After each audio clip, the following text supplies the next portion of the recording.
नमस्कार दोस्तों, स्वागत है आप सभी का आपके अपने इस यूट्यूब चैनल धीवर एकेडमी पर। सो दोस्तों, आज का जो हमारा क्लास होने वाला है वो क्लास नंबर तीसरा होने वाला है। और आज के क्लास का जो हमारा विषय रहने वाला है वो शिक्षण अभिरुचि, जिसे आप लोग सीडीपी के नाम से जानते हो। और आज की क्लास का जो हमारा टॉपिक रहने वाला है वो बच्चों के प्रति अभिवृद्धि है। अब ये बच्चों के प्रति अभिवृद्धि क्या होता है आप लोगों को सरल तरीके से समझा देता हूँ। उससे पहले सबसे पहले आप लोग ये जान लो कि अभिवृद्धि क्या होता है। अभिवृद्धि का मतलब ये होता है कि नज़रिया, हम लोगों का देखने का जो अंदाज है, जो नज़रिया होता है, जो व्यवहार है, जो बिहेव होता है ना, उसे हम लोग अभिवृत्ति कहते हैं। और बच्चों के प्रति अभिवृत्ति का मतलब ये है कि आप भविष्य में शिक्षक बनना चाहते हो, और शिक्षक होने के नाते आप जो छोटे छोटे वहाँ बच्चे रहेंगे स्कूल में, उन बच्चों के प्रति आपका जो नज़रिया है, आपका जो व्यवहार है, आपका जो एटीट्यूड है ना, वो किस प्रकार से होना चाहिए, तो इसके बारे में पढ़ना बहुत ही ज़्यादा ज़रूरी है। तो इसीलिए आपके सिलेबस में इस टॉपिक को दिया गया है। ठीक है, तो सबसे पहले अगर आप लोगों को ना आपका जो सिलेबस है उसको दिखाओ ना, चाहे वो बीएड का हो चाहे वो डीएलएड का हो, दोनों को अगर सिलेबस को देखोगे तो उसमें साफ साफ लिखा गया है कि बच्चों के प्रति अभिवृत्ति। ये देखो, सबसे फर्स्ट में लिखा है आप लोगों की शिक्षण अभिरुचि का जो विषय है उसमें बच्चों की प्रति अभिवृत्ति दिया गया है ये टॉपिक। तो इसीलिए ना आज हम लोग इस क्लास में ना बच्चों के प्रति अभिवृत्ति क्या होता है इसके बारे में विस्तार पूर्वक अध्ययन करेंगे। सबसे पहले आप लोगों को थ्योरी में पढ़ाऊंगा ताकि आप लोगों का कॉन्सेप्ट जो है वो अच्छी तरीके से क्लियर हो पाए। और आप लोगों को क्या करूँगा, अब से ना एक क्लास और मैं चलाऊंगा जिसमें ना आप लोगों का जो सामान्य ज्ञान का विषय है ना उसको भी करते हुए चलेंगे। क्योंकि अगर आप लोग अपना सामान्य ज्ञान का अगर कि उसका चैप्टर को देखोगे ना, तो वो भी बहुत ज़्यादा लेंदी है, मतलब बहुत ज़्यादा विस्तार पूर्वक दिया गया है। उसमें आप लोगों को क्या पढ़ना है, इतिहास पढ़ना है, भूगोल पढ़ना है, राजनीति पढ़ना है, अर्थशास्त्र पढ़ना है। ठीक है, उसके अलावा कुछ समसामयिक घटना को भी पढ़ना है। तो बहुत ज़्यादा विस्तृत जो चैप्टर है वो रहने वाला है आप लोगों का, जो सामान्य ज्ञान का जो चैप्टर है वो। तो उसको भी ना मैं बहुत जल्द शुरू करूँगा, 1-2 दिन में, और उसको कम से कम ना जल्दी ख़त्म करने की कोशिश करेंगे क्योंकि उसमें से 20 नंबर का आप लोगों का पूछा जाने वाला है। तो विस्तार पूर्वक आप लोगों का ना जब नया क्लास कल या परसों से शुरू करूँगा ना, तो उसमें आप लोग और अच्छे से समझ जाइएगा, आप लोगों को डिटेल दे दूँगा। ठीक है, चलिए अब हम लोग ना जो पढ़ रहे हैं विषय उसको सबसे पहले फोकस करते हैं। तो सबसे पहले अपना टॉपिक को देख लो, बच्चों के प्रति अभिवृत्ति। तो एक शिक्षक होने के नाते आपका बच्चों के प्रति अभिवृत्ति, जो एटीट्यूड है, जो व्यवहार है, वो कैसे होना चाहिए ये आप लोगों को पता होना चाहिए एक शिक्षक होने के नाते, क्योंकि आप लोग भविष्य में शिक्षक बनना चाहते हो इस वजह से। तो सबसे पहले हम लोग जानते हैं कि अभिवृत्ति क्या होता है। सबसे पहले ये जानते हैं, अभिवृत्ति एटीट्यूड किसी व्यक्ति, वस्तु, विचार या घटना के प्रति सकारात्मक या नकारात्मक मूल्यांकन, भावनाओं और व्यवहार करने की एक मानसिक प्रवृत्ति है। यह जन्मजात नहीं बल्कि अनुभव और सामाजिक वातावरण से अर्जित की जाती है। यह अपेक्षाकृत स्थायी होती है और व्यवहार को दिशा देती है। तो आप लोगों को ना मैं अपने शब्दों में अभिवृत्ति एटीट्यूड क्या होता है ये आप लोगों को सरल तरीके से समझा देता हूँ। अभिवृत्ति का मतलब ये होता है, हमें ना दुनिया को देखने का जो हमारा नज़रिया होता है ना, उसे हम लोग अभिवृत्ति कहते हैं। और अभिवृत्ति जो एटीट्यूड है वो दो प्रकार से होता है, सकारात्मक अभिवृत्ति होता है और नकारात्मक अभिवृत्ति होता है। आप लोगों को एग्जाम्पल के थ्रू समझाने की कोशिश करता हूँ, ध्यान से सुनिएगा। मैं आप लोगों को एक घटना बता देता हूँ। मैं ना टेट का जो अभी हाल ही में जो 1 फरवरी 2026 का एग्ज़ाम हुआ था उसमें सेकंड पेपर को नहीं दे पाया, कारण चाहे जो भी हो। अब इसमें दो प्रकार से तर्क करने वाले लोग होंगे, तर्क मतलब विचार अपना देने वाले लोग होंगे। इसमें एक सकारात्मक लोग ये कहेंगे कि सर आपने ना ये पेपर नहीं दे पाया, कोई बात नहीं, आपने क्वालिफाई पहले से कर लिया है ना, ठीक है, उसके बाद अब आने वाली जो टीचर वगैरह की वैकेंसी है उसकी तैयारी करो, है ना, या उसके अलावा नेक्स्ट में जो टेट एग्ज़ाम आएगा ना तो उसकी तैयारी करो। ये क्या बोलेंगे, सकारात्मक जो प्रवृत्ति के जो लोग होंगे, मतलब ना सकारात्मक एटीट्यूड वाले जो लोग होंगे वो ये कहेंगे। दूसरा, उसी प्रकार से नकारात्मक अगर व्यक्ति कोई होंगे ना जिसका एटीट्यूड नकारात्मक होगा, निगेटिविटी होगा, तो वो ये बोलेगा कि ये तुम्हारी गलती है, टेट एग्ज़ाम जो तुम नहीं दे पाए, तुम्हारी गलती है, तुम लेट से पहुँचे, तो तुम ऐसे करोगे, ऐसा करोगे तो होगा ही, अब तुम जानो। तो इस प्रकार से जो लोग निगेटिविटी को देखेंगे ना, निगेटिव हमेशा रिएक्ट करेंगे, तो वो कैसा उसकी अभिवृत्ति होगा, उसका विचार होगा, उसका एटीट्यूड होगा, वो निगेटिव होगा। तो आप लोगों को हमेशा पॉजिटिव में रहना है। ठीक है, तो इस दो प्रकार के ना जो लोगों का जो अभिवृत्ति है, जो एटीट्यूड है वो होता है। समझ में आया आप लोगों का एटीट्यूड क्या होता है। तो इस प्रकार से जो एटीट्यूड है ना वो दो प्रकार से होता है। अब पहला सकारात्मक एटीट्यूड होता है, मतलब विचार होता है, और दूसरा नकारात्मक होता है। और ये आपके ऊपर अब डिसाइड करता है कि आपका जो एटीट्यूड है वो आप लोगों को कैसे रखना है। ठीक है, तो इसी को ना अभिवृत्ति कहा जाता है। चलिए अब थोड़ा सा ना इस टॉपिक पर विस्तार पूर्वक पढ़ लेते हैं, तो ध्यानपूर्वक आप लोग पढ़िएगा। ठीक है, और जो भी चीज़ होगा ना समझाने लायक, उन सारी चीज़ों को मैं अच्छे से आप लोगों को समझाते हुए चलूँगा। और मैं जो पढ़ रहा हूँ ना उसको ध्यानपूर्वक सुनिएगा, अदरवाइज साथ में पढ़ोगे तो और अच्छी बात है, लेकिन आप लोग केवल ध्यान से सुनिएगा, मैं आप लोगों के लिए पढ़ रहा हूँ, ठीक है। और सारी चीज़ों को मैं अच्छे से समझाते हुए चलूँगा। तो चलिए फर्स्ट को ध्यान से पढ़िए। शिक्षक का दायित्व है कि वह बालक के ज्ञानात्मक एवं भौतिक विकास के साथ साथ नैतिक मूल्यों का विकास करके उनको एक अच्छे नागरिक के आकार में ढालता है। एक शिक्षक को अपने छात्रों के गुण दोषों का पर्याप्त ज्ञान होना चाहिए। यदि शिक्षक को छात्रों के गुण दोषों का ज्ञान नहीं होगा तो वह छात्रों की आवश्यकताओं के अनुसार उन्हें उत्तम शिक्षण देने में असमर्थ रहता है। वर्तमान शिक्षा प्रणाली बाल केंद्रित शिक्षा पर आधारित है। बाल केंद्रित शिक्षा का तात्पर्य है जिसमें बालक को केंद्र मानकर योजनाओं का निर्माण किया जाता है। इसमें बालक की रुचि, योग्यता, आयु, क्षमता एवं पूर्व ज्ञान को ध्यान में रखकर शिक्षा की योजनाएं बनाई जाती है। चलिए इसी प्रकार से आगे को भी पढ़ते हुए चलते हैं, आप लोगों को फिर लास्ट में अच्छे से समझाऊंगा। नेक्स्ट को पढ़िए। शिक्षक को बालक के व्यवहार की जानकारी मात्र शिक्षण के लिए ही नहीं अपितु बालकों की विशेषताओं को जानने के लिए भी होना चाहिए। प्रत्येक कक्षा में भिन्न भिन्न प्रकार के बालक पढ़ते हैं। इन्हें मनोवैज्ञानिक ढंग से अनेक समूहों में बांटा जाता है। इसमें उच्च बुद्धिलब्धि, सामान्य बुद्धिलब्धि, निम्न और मंद बुद्धिलब्धि वाले बालक आते हैं। शिक्षा को इन समस्त बुद्धिलब्धि वाले बालकों के सर्वांगीण विकास की ओर ध्यान देना चाहिए एवं उनके आंतरिक दबी हुई प्रतिभाओं को निकालकर उसे सही दिशा देनी चाहिए। अर्थात शिक्षक को छात्रों की विशिष्ट एवं आंतरिक योग्यताओं एवं प्रतिभाओं को समझकर उनके सकारात्मक अभिवृत्ति की विकास करना। चलिए नेक्स्ट को पढ़ते हुए चलते हैं। इसमें क्या बोला है, बच्चों की प्रति अभिवृत्ति से विगत वर्षों में आए हुए महत्वपूर्ण तथ्य करके दिया है। तो इस तथ्य को जानने से पहले आप लोगों को ना इतना सारा चीज़ जो आप लोग थ्योरी में पढ़े हो ना, तो उसको आप लोगों को मैं सरल तरीके से समझा देता हूँ ताकि आप लोगों को थोड़ा सा अच्छे से समझ में आ जाए। इस तमाम जो आप लोग थ्योरी पढ़ो ना, तो इस थ्योरी का ना मैं अगर कुछ लाइनों में आप लोगों का इसको समझाने की कोशिश करूँ तो इसमें साफ साफ ये बोला है कि एक जो शिक्षक है ना, वो शिक्षक के क्या क्या जिम्मेदारियाँ हैं, क्या क्या दायित्व है, एक स्कूल में जा कर के छात्रों का किस प्रकार से उसका चहुमुखी विकास करना है, चाहे वो आर्थिक, सामाजिक, राजनीतिक, बौद्धिक, चाहे वो शारीरिक, जितने भी प्रकार की जो चहुमुखी विकास है ना, वो छात्रों को किस प्रकार से वो शिक्षक करता है, तो उसके बारे में दिया गया है। एक शब्द में अगर आप लोगों को एक्सप्लेन करूँ ना, तो शिक्षकों की जिम्मेदारियों को व्यक्त किया गया है इसमें कि शिक्षक की कौन कौन सी जिम्मेदारी है, इन तमाम जिम्मेदारियों के बारे में बताया गया है। तो ये आप लोगों को समझना है। और देखो खास तौर से शिक्षण अभिरुचि में ना जो भी प्रश्न आप लोग सॉल्व करोगे, अपने आप को वहाँ पर रखोगे एक शिक्षक के रूप में, तो ऐसे अगर कि सॉल्व करोगे ना तो ईजिली तरीके से आप लोगों से सॉल्व हो जाएगा, किसी भी प्रकार से गलतियाँ नहीं होगा। तो अपने आप को क्या करोगे, वहाँ रखोगे, शिक्षक के तौर पर सोचोगे कि मैं शिक्षक बन चुका हूँ, और शिक्षक के नज़रिया से ना आप लोग सारे प्रश्नों को सॉल्व करोगे आप लोग, ठीक है। और एक बात आप लोग हमेशा ध्यान रखना, बच्चे कभी भी गलत नहीं होंगे, चाहे वो कोई भी सिचुएशन हो, चाहे बच्चे स्कूल से भाग जाए, बच्चे स्कूल मत आए, बच्चे पढ़ने में रुचि ना ले, तो बच्चों की गलती बिल्कुल नहीं होगा। वो तमाम शिक्षण व्यवस्था का होगा, शिक्षक का होगा, लेकिन बच्चों का नहीं होता है। ये ध्यान रखना आप लोगों को खास तौर से। ऐसे प्रश्न में ना लोग जो होता है ना वो बहुत ज़्यादा मिस्टेक करते हैं, ठीक है। तो इसमें शिक्षक की जिम्मेदारी के बारे में बताया गया है, एक शब्द में आप लोग ये जान लीजिए।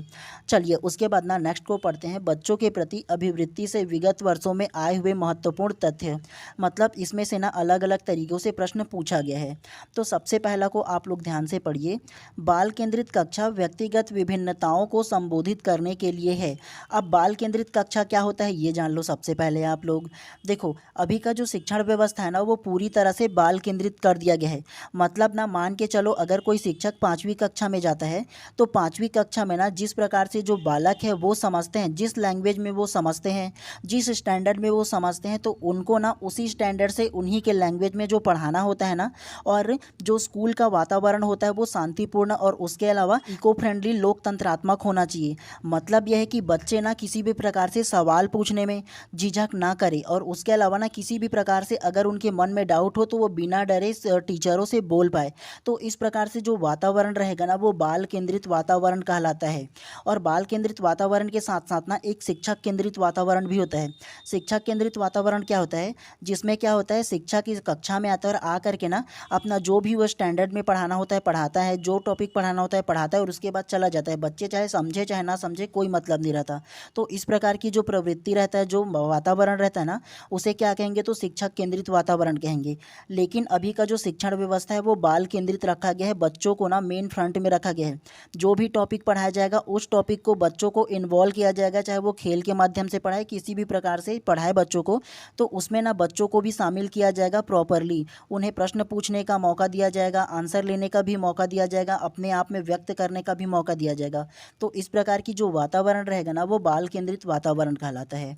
चलिए उसके बाद दूसरा को पढ़िए। बच्चे शिक्षक के व्यवहारों का अनुकरण करके ही अपने जीवन में अधिगम करता है, अतः शिक्षक का व्यवहार हमेशा एक आदर्शवादी होना चाहिए।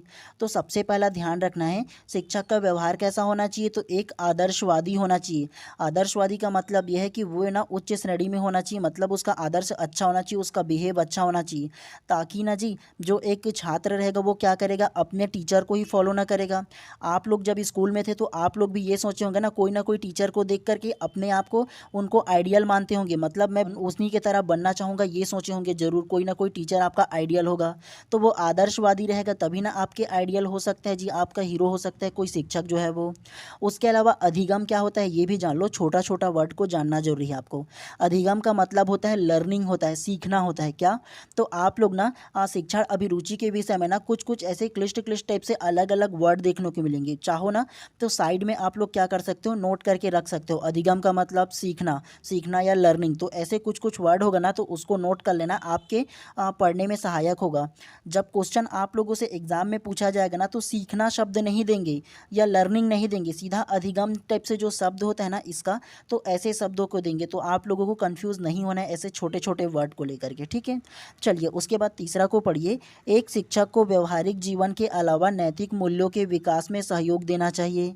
तो एक शिक्षक को क्या करना चाहिए, अपना जो व्यवहारिक जीवन है उसके अलावा और क्या करना चाहिए, नैतिक मूल्यों का विकास में सहयोग देना चाहिए। नैतिक मूल्य का मतलब ये समझ सकते हो कि जो भी ना जनहित का कार्य होता है, जो भी किसी प्रकार से दूसरों की भलाई वगैरह का जो कार्य होता है, भलाई करना दूसरों का, तो उस प्रकार की जो कार्य है ना तो उस पर भी क्या करना चाहिए, सहयोग देना चाहिए, ध्यान देना चाहिए। तो ये बोला गया है। चलिए चौथा को ध्यान से पढ़िए। उससे पहले आप लोग ये जान लो, ये जो पूरा क्लास है ना, ये क्लास हो जाने के बाद ना इसका जो पूरा पीडीएफ है वो मैं अपने पर्सनल जो व्हाट्सएप ग्रुप बनाया है उसमें ऐड कर दूंगा, डाल दूंगा इसका पूरा जो पीडीएफ है वो। तो उसमें जुड़ने के लिए आप लोग क्या कर सकते हो, इंस्टाग्राम में जा सकते हो और इंस्टाग्राम में जा करके मैसेज कीजिए मेरे को। और इंस्टाग्राम का जो आईडी है बाय MD धीवर करके है, और वहाँ पर जा करके मैसेज कर सकते हो कि सर मेरे को ग्रुप में जोड़ना है बोल करके। तो मैं आप लोगों को ना नॉमिनल चार्ज के साथ ना आप लोगों को क्या करूँगा, उसमें ऐड कर दूंगा। और उसके बाद ना मेरे जितना भी क्लास आएगा सारे क्लास का ना पीडीएफ जो है मैं आप लोगों को प्रोवाइड कर दूंगा उसमें। क्योंकि देखो जो भी ना सिंसियर बालक होंगे पढ़ने वाले, केवल उन्हीं के लिए ये जो पीडीएफ वगैरह जो नोट्स है सारा चीज़ वो मैं प्रोवाइड करूंगा, ठीक है। चलिए चौथा को पढ़ते हैं, पढ़ने के ऊपर फोकस करते हैं, बाकी डिटेल आप लोगों को लास्ट में और बता दूंगा। चलिए चौथा को पढ़िए। बच्चों के लिए शिक्षक ही उत्तम परामर्शदाता है। अच्छे परामर्शदाता होने के लिए एक शिक्षक में निम्नलिखित गुण होने चाहिए, जैसे कि शिक्षक एक अच्छा श्रोता हो, बारीकियों से निरीक्षण करता हो, संवेदनशील हो और सहानुभूतिपूर्ण हो। तो एक अच्छा शिक्षक को क्या क्या होना चाहिए, परामर्शदाता होना चाहिए। और क्या होना चाहिए, परामर्शदाता के लिए क्या क्या गुण होने चाहिए। उसके अलावा शिक्षक को क्या हो, अच्छा श्रोता हो, मतलब ना बच्चों की बात को ध्यानपूर्वक सुनता हो वो, ठीक है, मतलब बच्चे जो बात करते हैं ना उसको भी वैल्यू देने वाला हो। उसके अलावा बारीकियों से निरीक्षण करता हो बालकों की, संवेदनशील हो और सहानुभूतिपूर्ण हो। तो ये तमाम जो गुण है ना एक शिक्षक में होने चाहिए। पांचवा को पढ़िए। अधिगम का वातावरण स्वतंत्र पूर्ण हो। अधिगम का मतलब बताओ ना, लर्निंग होता है जी, सीखना होता है। तो सीखने का जो वातावरण है वो क्या हो, स्वतंत्र पूर्ण हो, कोई भी उसमें डरे नहीं, मतलब क्लास में ना शिक्षक ना बच्चों से डरे। तो क्या होगा, जब डरेगा नहीं ना तो स्वतंत्र पूर्ण से क्या होगा, जो भी बच्चों के मन में डाउट आएगा इजी तरीके से अपने शिक्षक से पूछ पाएगा। तो इसीलिए स्वतंत्र पूर्ण होना जरूरी है एक जो कक्षा है वो। छठवां को पढ़िए। विभिन्न प्रकार की शिक्षण अधिगम सामग्री का उपयोग किया जाता है। शिक्षण सामग्री कहने का मतलब ये है कि जब हम लोग ना डीलेट कर रहे थे तो डीलेट के दौरान हम लोगों को क्या है, स्कूल इंटर्नशिप में भेजा गया था। तो स्कूल इंटर्नशिप में हम लोग गए थे ना, तो जब हम लोग जो टॉपिक को जिस कक्षा में पढ़ाना होता था तो पढ़ाने से पहले ना घर से ही हम लोग क्या करते थे, कुछ कुछ ना जो टॉपिक को पढ़ाना है उस टॉपिक का मॉडल तैयार करते थे अलग अलग, ताकि जो बच्चे जो है ना वो सरल तरीके से देख करके और सुन करके सीख सके। तो इसीलिए क्या किया जाता है, शिक्षण अधिगम सामग्री उसी को कहा जाता है TLM। आप लोग जब डीएलएड का कोर्स करोगे ना, तो आप लोगों को भी जब ना कक्षा में जाओगे ना, तो अलग अलग टीएलएम बनाने के लिए दिया जाएगा, बोला जाएगा, जो टॉपिक को पढ़ा होगा उसका टीएलएम बनाने के लिए बोला जाएगा, ताकि ना बच्चे जो है वो देख करके आसानी से सीख सके। क्योंकि जब बच्चा जो है ना वो सामने में किसी वस्तु को देखता है और देख करके उसको पढ़ता है ना, तो ईजी तरीके से सीख पाता है। तो इसीलिए ना आपको भी जब करोगे ना ये कोर्स, तो देखने को मिलेगा, आपको भी ना एक्सपीरियंस मिलेगा ये सब। चलिए 7वां को पढ़िए। इस उपागम में करके सीखने पर बल दिया जाता है। करके सीखना मतलब यह जी, मान के चलो अगर आप किसी कक्षा में कोई टॉपिक को पढ़ा रहे हो, तो उस टॉपिक में अगर एक्टिविटी संभव है ना, तो बच्चों को ना वो एक्टिविटी खुद करने के लिए बोलोगे, वो खुद करेगा, खुद सीखेगा, करेगा तभी ना सीखेगा जी। आप लोगों ने देखा होगा कि जो भी बालक है ना, वो बहुत ज़्यादा क्या होता है, क्रियोसिटी रहता है कोई भी चीज़ को जानने के लिए उसके मन में, और आप ना उसको खुद करके सीखने के लिए बोलोगे ना, तो बहुत अच्छे से वो सीखेगा, और एक बार सीखेगा तो भूलेगा नहीं। तो इसीलिए ना हमारी शिक्षण पद्धति में ये साफ साफ बोला गया कि बच्चों को क्या है, खुद करके सीखने पर बल दिया जाता है। चलिए 8वां को पढ़िए। शिक्षण की बाल केंद्रित विधि एक अनुसंधान विधि है। तो शिक्षण की बाल केंद्रित विधि क्या है, एक अनुसंधान विधि है। अनुसंधान मतलब क्या है जी, खोज करना। खोज करना मतलब विभिन्न प्रकार के जो सर्च वगैरह होता है ना, तो वो करना होता है अनुसंधान का मतलब। और बाल केंद्रित अभी आप लोगों को बताया ना कि सारा चीज़ क्या होता है, स्वतंत्र पूर्ण होता है। बच्चे जो है वो बिना डरे शिक्षकों से क्या है, अपनी जो बात है वो कर पाए, अपनी जो डाउट है वो क्लियर कर पाए। तो इस प्रकार से जो वातावरण रहेगा वो बाल केंद्रित वातावरण कहलाता है। और शिक्षक जो है वो क्या करता है, कौन से बच्चे ने सीखा है, कौन से नहीं सीखा है, कौन किसका किस प्रकार से बिहेवियर है, कौन बालक जो है वो थोड़ा कमज़ोर है, किन बालकों को और थोड़ा मोटिवेट करने की ज़रूरत है, थोड़ा मेहनत करने की ज़रूरत है। तो इस प्रकार की जो अनुसंधान है वो कौन करता है, एक शिक्षक करता है। तो शिक्षण में क्या करता है, अनुसंधान विधि कहलाता है, इसी वजह से क्योंकि शिक्षक जो है वो अनुसंधान करते रहता है सभी बालकों के ऊपर। तो ये आप लोगों को समझ में आया। चलिए 9वां को ध्यान से पढ़िए। बच्चों को सीखने के लिए सबसे महत्वपूर्ण उपागम में से एक है बाल केंद्रित उपागम, चाइल्ड सेंटर्ड लर्निंग, जहां पर पूरा अधिगम प्रक्रिया मुख्यतः एक रचनावादी दृष्टिकोण की ओर संकेत करता है। तो बच्चों को सीखने के लिए महत्वपूर्ण उपागम क्या है, मतलब महत्वपूर्ण जो एक्टिविटी है वो क्या हो सकता है, तो बाल केंद्रित उपागम हो जाएगा। क्या, तो बाल केंद्रित उपागम हो जाएगा, चाइल्ड सेंटर्ड लर्निंग हो जाएगा। मतलब बाल केंद्रित उपागम अभी आप लोगों को बताया हूँ ना, सेम वही है चाइल्ड सेंटर्ड लर्निंग। मतलब बच्चे को केंद्र मान करके क्या करोगे, कोई भी एक्टिविटी है वो कराओगे, कोई भी पढ़ाने लिखाने का जो कार्य है ना वो कराओगे, तो वो क्या होगा, रचनावादी दृष्टिकोण की ओर संकेत होगा। रचनावादी का मतलब ये होता है कि क्रिएटिविटी तरीके से आप लोग पढ़ाओगे। कैसे, तो आप लोगों ने अनेक वीडियोस के माध्यम से देखा होगा कि कई जो शिक्षक है ना वो नाच नाच के पढ़ाते हैं, कई शिक्षक है वो हर जो टॉपिक है पढ़ाने में एक्टिविटी का प्रयोग करते हैं, कई जो शिक्षक है वो गणित को ईजी तरीके से ट्रिक के माध्यम से पढ़ाते हैं, कुछ नया तरीके से पढ़ाने की जो आदतें होता है ना, तो उस प्रकार की जो उपागम है उसको क्या बोलेंगे, रचनावादी दृष्टिकोण बोलेंगे। मतलब नया नया तरीके से आप लोग रचना करके क्या करोगे, बच्चों को पढ़ाओगे, तो ये क्या होगा, तो ये रचनावादी दृष्टिकोण कहलाएगा। ठीक है। चलिए 10वां को अब ध्यान से पढ़िए। एक शिक्षक को उपागम प्रक्रिया शुरू करने से पहले बच्चों के पूर्व ज्ञान की समीक्षा करना एवं बच्चों को प्रोत्साहित करने की कोशिश करना चाहिए। आप लोग मुझे ये बताओ, जब आप लोग कोई भी कक्षा में पहली बार जाओगे या पढ़ाने कोई भी टॉपिक को जाओगे, तो पढ़ाने से पहले आप लोग उस कक्षा में कौन सा टॉपिक को अब तक की पढ़ा चुके हैं, बच्चों की जो मानसिकता है वो क्या है, बच्चों लोगों ने कहाँ तक कि उस विषय के बारे में जानते हैं, पहले उसके पूर्व ज्ञान का पता लगाओगे ना जी। मान के चलो 5वीं कक्षा में आप लोग गए हो और पर्यावरण पढ़ा रहे हो, और पर्यावरण में पेड़ पौधों के बारे में आप पढ़ाने गए हो, तो वो जो पेड़ पौधे हैं उसको पढ़ाने से पहले आप पता करोगे ना कि वो जो बालक है वो पेड़ पौधों के बारे में क्या क्या जानते हैं। और पूर्व ज्ञान का पता कैसे लगा सकते हो, आप कक्षा में सबसे पहले गए, जाने के बाद आप ये पूछोगे बालक से कि कौन कौन बालक जो है वो पेड़ पौधे के बारे में जानते हैं, कौन सा पेड़ जो है उसका जड़ जो है वो रेशेदार होता है, कौन सा नहीं होता है, कौन सा पेड़ कौन सा फल देता है। इस प्रकार की जो नॉर्मल जो प्रश्न है वो पूछकर आप जानने की कोशिश करोगे ना कि बालकों की जो नॉलेज है वो कहाँ तक है, उसके बाद फिर आप पढ़ाना शुरू करोगे।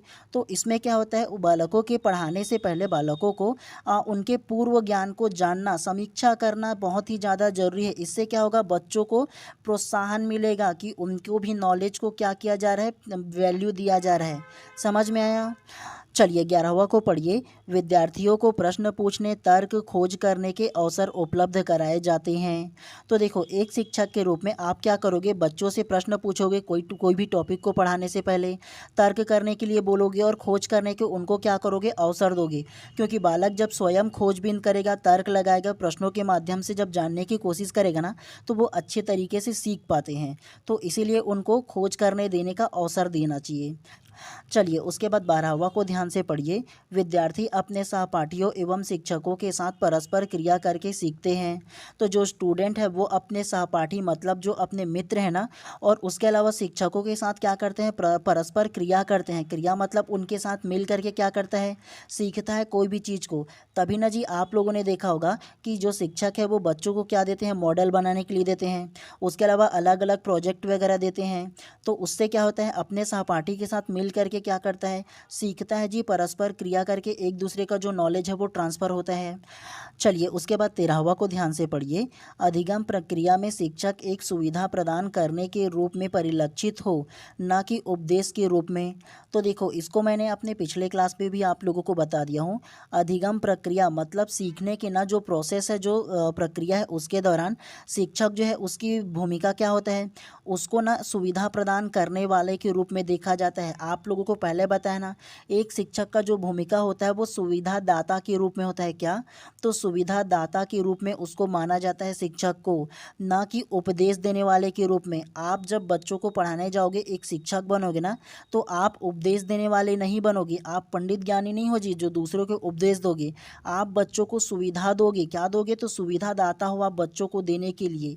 तो ये आप लोगों को ध्यान रखना है, ठीक है। आप उपदेश देने नहीं जा रहे हो किसी को। ये उसके बाद 14वां को ध्यान से पढ़िए। संकोची विद्यार्थी को कुछ कहने के अवसर प्रदान करना चाहिए, ताकि उनमें आत्मविश्वास बढ़े एवं उन बच्चों के छिपे हुए गुणों को उजागर किया जा सके। तो मान के चलो आप शिक्षक हो, शिक्षक के रूप में क्या है, आपके क्लास में कोई संकोची बालक है, मतलब प्रश्न पूछने में संकोच करता है, डरता है। तो वैसे बालकों को क्या करोगे, आप अवसर प्रदान करोगे ना, कि जो भी आप जानते हो इस विषय पर बताने की कोशिश करो। कोई बात नहीं बेटा, दोबारा बताओ, कोई दिक्कत नहीं है, हम सुन रहे हैं ना, तुम बताओ। तो इस प्रकार से उसको क्या करोगे, अवसर दोगे। जब अवसर दोगे तो क्या होगा, उसके आत्मविश्वास में क्या होगा, वृद्धि होगा, और उसके अंदर जो छुपे हुए गुण है ना वो क्या होगा, उजागर होगा। तभी ना इस प्रकार के एक अच्छा शिक्षक बन पाओगे जी आप। चलिए, तो इन 14 प्रकार के अलग अलग जो थे ना उनको आप लोगों को पढ़ना था। चलिए अब थोड़ा सा ना इसकी जो अभिवृत्ति, जो एटीट्यूड है ना, उसके बारे में थोड़ा सा और पढ़ लेते हैं, ताकि आप लोगों को अच्छे से पता चल सके। चलिए ध्यान से पढ़ते हैं। अभिवृद्धि एप्टीट्यूड के बारे में थोड़ा सा और है आप लोगों के लिए। चलिए फर्स्ट को ध्यान से पढ़िए। अभिवृत्ति एक मनोवैज्ञानिक प्रक्रिया है। तो अभिवृत्ति क्या है, मनोवैज्ञानिक प्रक्रिया है। नेक्स्ट को पढ़िए। अभिवृत्ति शब्द अंग्रेजी भाषा के एटीट्यूड शब्द का हिंदी रूपांतरण है। तो अभिवृत्ति क्या है, तो अंग्रेजी शब्द का एटीट्यूड, एटीट्यूड जो शब्द है ना अंग्रेजी भाषा का, तो उसका हिंदी रूपांतरण है। नेक्स्ट को पढ़िए। एटीट्यूड शब्द लैटिन भाषा के एप्टस शब्द से बना है, जिसका अर्थ योग्यता, नज़रिया, दृष्टिकोण होता है। आप लोगों को बताया था ना जी एटीट्यूड अभिवृत्ति के बारे में, जिसका क्या मतलब होगा, योग्यता, नज़रिया, दृष्टिकोण होता है, ठीक है। नेक्स्ट को पढ़िए। अभिवृत्ति को मनोवृत्ति एटीट्यूड भी कहा जाता है। क्या, तो अभिवृत्ति बोल सकते हो या मनोवृत्ति बोल सकते हो। तो इन दोनों जो शब्द हैं ना वो एक ही है, ये आप लोगों को याद रखना है। चलिए उसके बाद ना थोड़ा सा अभिवृत्ति की विशेषता दी है उसको पढ़ लेते हैं। आप लोगों के लिए जूम कर देता हूँ ताकि अच्छे से आप लोगों को नजर आए, ठीक है। चलिए अब जानते हैं अभिवृत्ति की विशेषताओं के बारे में। चलिए पहला को ध्यान से पढ़िए। अभिवृत्ति अनुभवजन्य होता है। अभिवृत्ति अनुभवजन्य का मतलब होता है कि आपके एक्सपीरियंस से होता है जी, अभिवृत्ति जो है, एटीट्यूड जो है वो। चलिए दूसरा को पढ़िए। अभिवृत्ति सामान्य व विशिष्ट होता है। तो अभिवृत्ति क्या होता है, सामान्य होता है और विशिष्ट होता है। नेक्स्ट को पढ़िए। अभिवृत्ति अर्जित होती है। अभिवृत्ति जन्मजात नहीं होती है। तो ये इंपॉर्टेंट है आप लोगों के लिए। अभिवृत्ति जो है ना वो अर्जित किया जाता है, कमाया जाता है, अर्न किया जाता है। अभिवृत्ति जो है वो जन्मजात नहीं होता है, याद रखना है आप लोगों को, ऐसे प्रश्न पूछा जाता है, ठीक है। नेक्स्ट को पढ़िए। अभिवृत्ति सकारात्मक व नकारात्मक होती है। आप लोगों को एग्जाम्पल के थ्रू बता दिया हूँ। अभिवृत्ति जो एटीट्यूड है, कोई सकारात्मक होता है और कोई नकारात्मक होता है। नेक्स्ट को पढ़िए, अभिवृत्तियाँ परिवर्तनशील होती है। तो अभिवृत्ति जो एटीट्यूड है वो क्या होता है, परिवर्तनशील होता है, हमेशा बदलते रहता है, ठीक है। नेक्स्ट को पढ़िए, अभिवृत्तियाँ पर वातावरण का सर्वाधिक प्रभाव पड़ता है। तो जो हमारा एटीट्यूड होता है उसका क्या होता है, वातावरण पर क्या होता है, सर्वाधिक प्रभाव पड़ता है। अभी आप लोगों को बोलूँ ना कि हमेशा आप लोगों को पॉजिटिव रहना चाहिए, पॉजिटिव सोचना चाहिए, तो कभी कभी हमारे माइंड में जो नेगेटिव आता है ना तो वो भी बदल जाता है जब हम लोग ऐसे बोलता हूँ तो क्या है, वातावरण का प्रभाव पड़ा ना, आपका जो अभिवृत्ति है, जो एटीट्यूड है वो पॉजिटिव की ओर जा रहा है ना, तो ये क्या होता है, बदलते रहता है वातावरण के अनुसार। नेक्स्ट को पढ़िए, अभिवृत्तियाँ विचारों का पूंजी समूह होती है। तो अभिवृत्ति क्या होता है, हमारे विचार का एक समूह होता है, पूंजी होता है, ठीक है, स्टोर होता है, स्टोरेज बोलते हैं। नेक्स्ट को पढ़िए, अभिवृत्ति एक मानसिक प्रक्रिया है। तो हमारा जो एटीट्यूड है वो क्या है, मानसिक प्रक्रिया है जी, एक प्रकार की सोच होता है, ठीक है।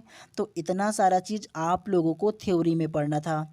इसके बाद चलिए आप लोगों को ना लगभग 10 क्वेश्चन इसमें लेकर के आया हूँ, तो इन दोनों 10 क्वेश्चन को अच्छे से पढ़िएगा।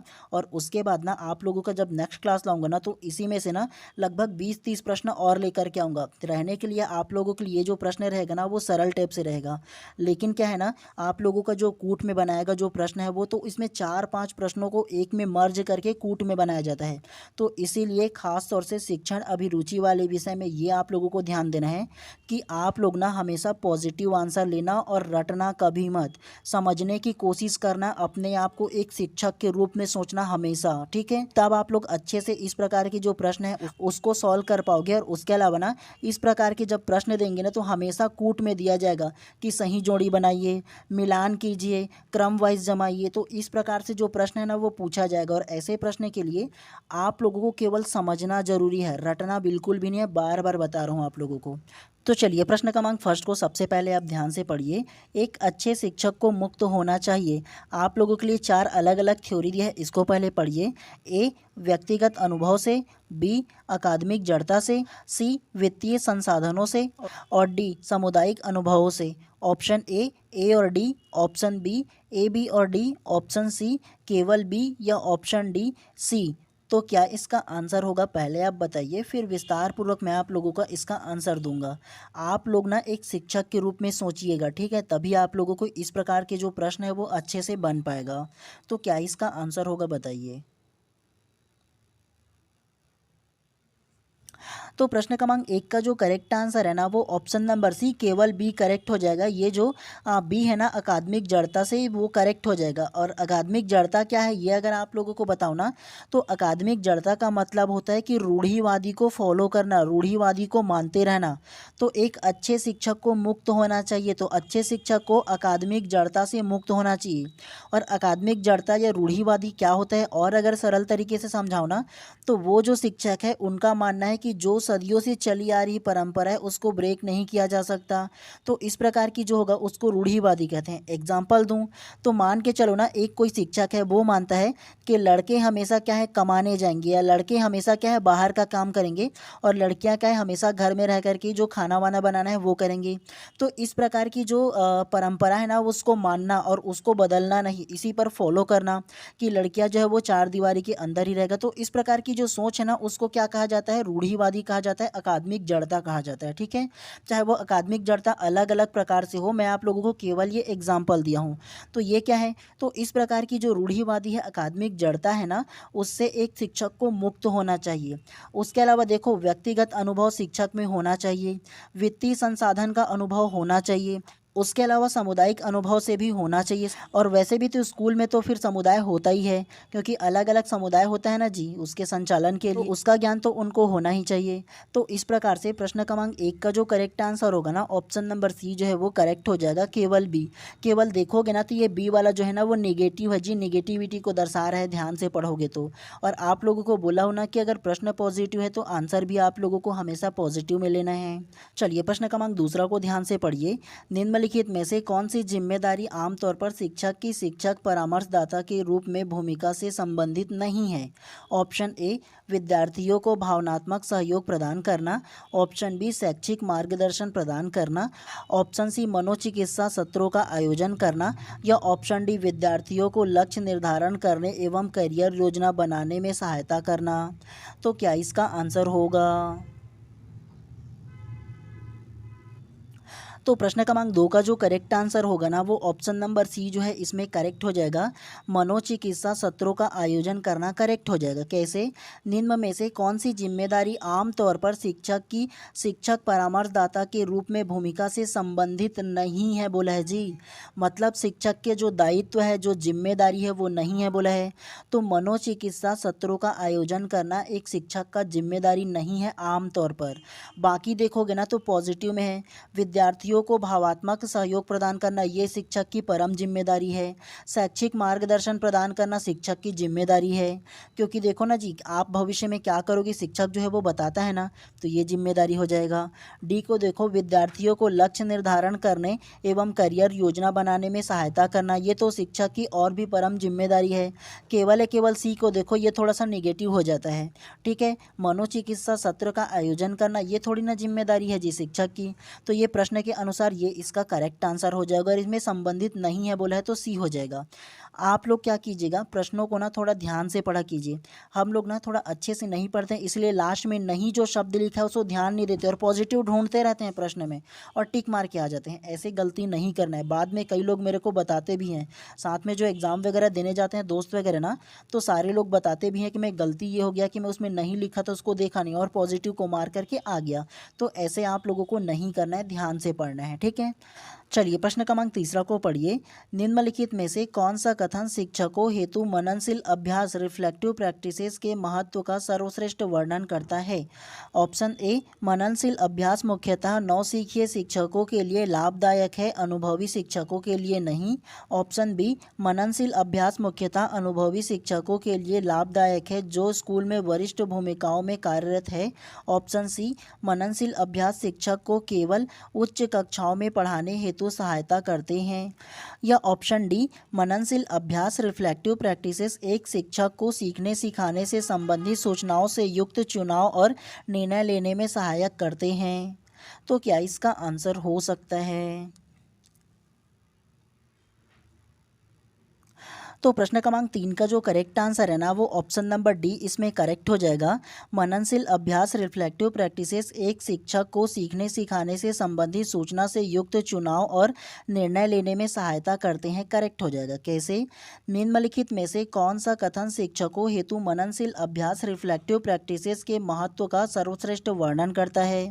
तो मननशील अभ्यास का जो महत्वपूर्ण सर्वश्रेष्ठ वर्णन करता है वो ऑप्शन नंबर डी इसमें करेक्ट हो जाएगा, क्योंकि सबसे ज़्यादा जो पॉजिटिव आंसर देखेंगे ना तो ऑप्शन नंबर डी ही इसमें करेक्ट आ रहा है। क्योंकि बाकी ऑप्शन को देखोगे ना तो बाकी ऑप्शन से सबसे ज़्यादा जो पॉजिटिव आंसर दिख रहा है ना वो ऑप्शन नंबर डी ही नज़र आ रहा है, क्योंकि प्रश्न पॉजिटिव है तो आंसर भी पॉजिटिव में आ जाएगा।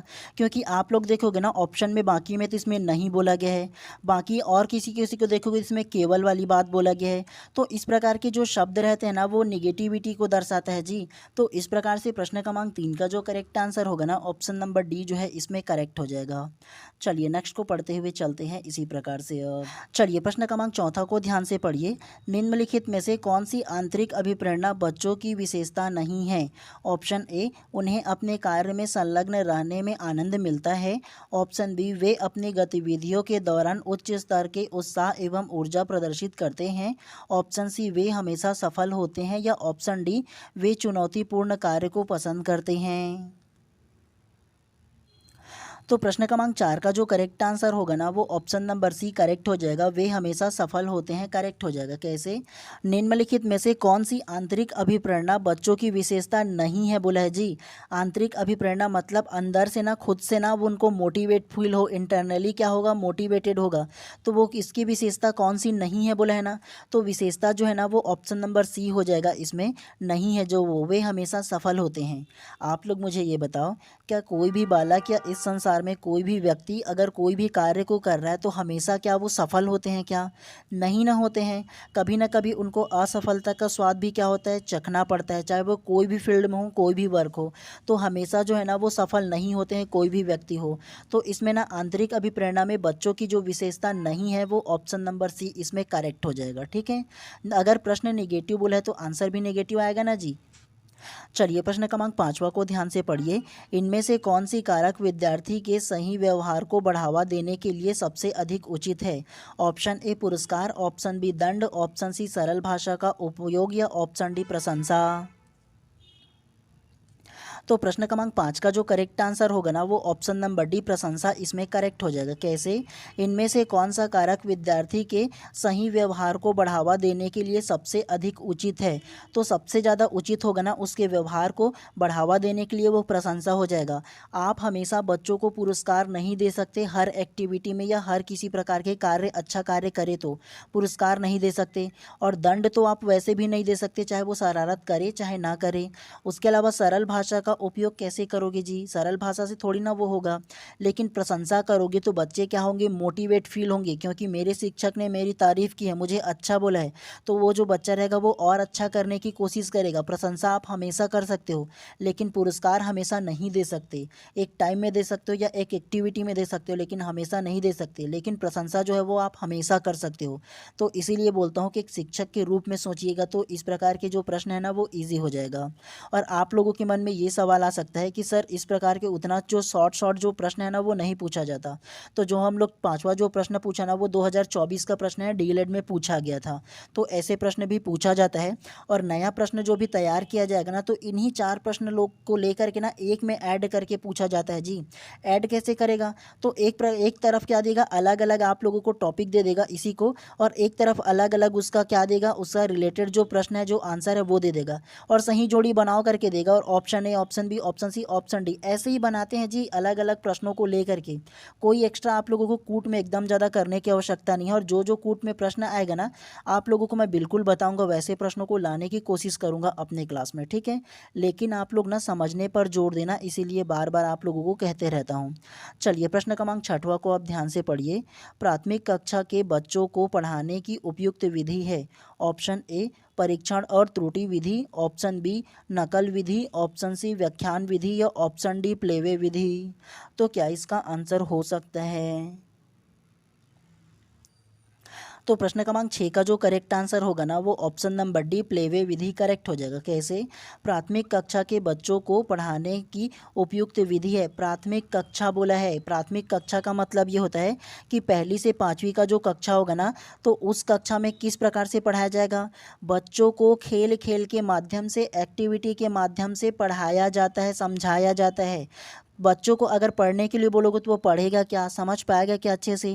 लेकिन उसको कहानियों के माध्यम से, खेल के माध्यम से, एक्टिविटी के माध्यम से जब आप लोग प्ले करके खेल सिखाओगे ना तो वो इसी प्रकार से अच्छे से सीख पाएगा। और प्राथमिक कक्षा में तो खास तौर से खेल खेल कर ही पढ़ाया जाता है।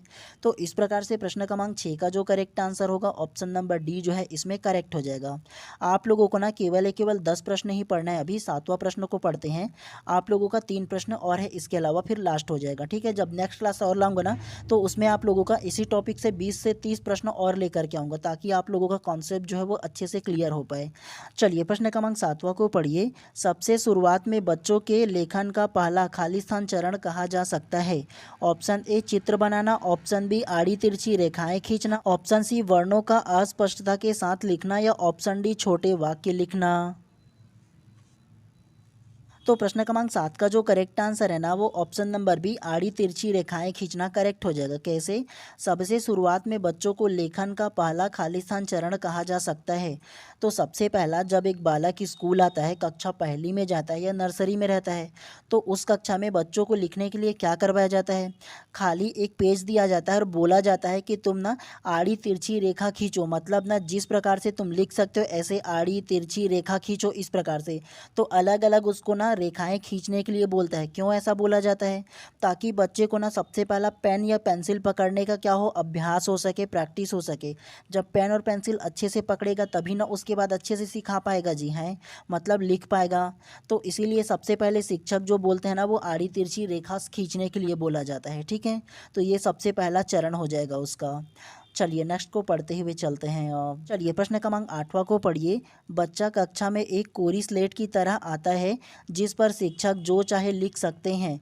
वर्तमान परिप्रेक्ष्य में यह कथन ऑप्शन ए पूर्णतः असत्य है, ऑप्शन बी पूर्णतः सत्य है, ऑप्शन सी आंशिक सत्य है, या ऑप्शन डी कुछ कहा नहीं जा सकता। तो क्या इसका आंसर होगा?